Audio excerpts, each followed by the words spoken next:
Halo semuanya, perkenalkan nama saya Muhammad Irfan Fadli. Eh, saya akan menjelaskan mengenai konsep diri. Yang pertama yaitu pengertian dari konsep diri itu sendiri. Konsep diri merupakan gambaran menyeluruh seseorang tentang siapa dirinya, bagaimana ia melihat, menilai, dan merasakan dirinya sendiri. Konsep diri ini mencakup 3 dimensi utama, yaitu yang pertama psikologis, seperti watak, emosi, dan perasaan seseorang terhadap dirinya sendiri. Misalnya, apakah saya orang yang bahagia atau mudah cemas? Lalu sosial, yaitu bagaimana seseorang berpikir bahwa orang lain menilai dirinya. Misalnya, apakah saya disukai atau tidak oleh orang lain. Lalu yang terakhir yaitu fisik, yaitu bagaimana seseorang menilai penampilan tubuhnya. Misalnya, apakah saya menarik atau tidak. Konsep diri ini tidak hanya berupa gambaran deskriptif, tetapi juga mencerminkan penilaian dan perasaan terhadap diri sendiri. Apakah seseorang memiliki pandangan positif atau negatif terhadap dirinya.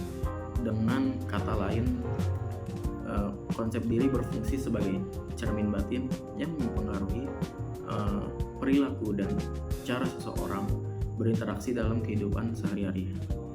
Lalu selanjutnya, faktor-faktor yang mempengaruhi konsep diri. Yang pertama yaitu dari orang lain atau significant others. Orang-orang terdekat seperti orang tua, saudara, atau sahabat memiliki pesan besar dalam membentuk konsep diri seseorang. Mereka disebut significant others karena interaksi dan penilaian diri mereka sangat mempengaruhi bagaimana seseorang memandang dirinya. Jika seseorang tumbuh dalam lingkungan penuh dukungan dan kasih sayang, ia akan menilai dirinya secara positif. Sebaliknya, bila ia sering menerima kritik atau penolakan, konsep dirinya bisa berkembang negatif. Selanjutnya yaitu kelompok rujukan atau reference group.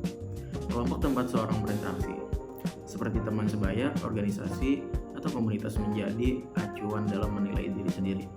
Seseorang akan berusaha menyesuaikan perilakunya dengan norma-norma kelompok agar diterima dan merasa menjadi bagian dari kelompok tersebut.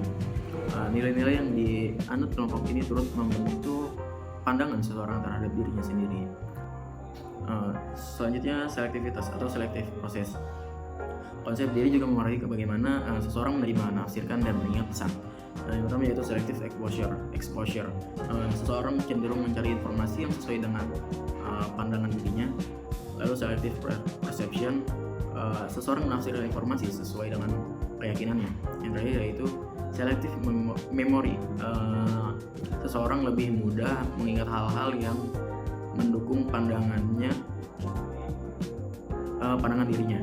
Misalnya, seseorang yang merasa tidak menarik akan lebih fokus pada kritik terhadap penampilannya daripada pujian yang ia terima.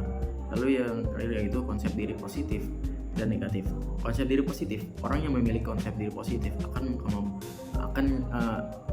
yakin akan kemampuannya, menerima dirinya apa adanya, terbuka terhadap pengalaman baru, dan mampu menghargai orang lain.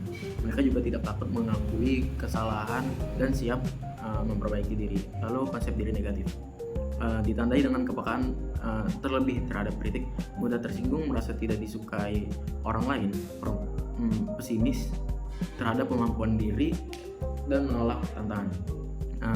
Konsep diri itu tidak bersifat mutlak. Setiap orang memiliki campuran keduanya, namun semakin kuat konsep diri positif, seseorang semakin baik pula kemampuannya dalam berkomunikasi dan berinteraksi sosial. Lalu ada kaitannya dengan fenomena bullying di kalangan pelajar. Salah satunya masalah sosial yang sangat relevan dengan konsep ini adalah maraknya kasus perundungan bullying di lingkungan sekolah dan media sosial di Indonesia. Hubungan dengan konsep diri ini yaitu yang pertama dari sisi perilaku. Banyak pelaku bullying memiliki konsep dari diri yang negatif. Mereka tidak merasa berharga, memiliki rasa aman yang rendah, dan berusaha memperoleh kekuasaan atau pengakuan dengan merendahkan orang lain. Lalu yang kedua yaitu dari sisi korban. Korban bully sering mengalami kerusakan konsep diri.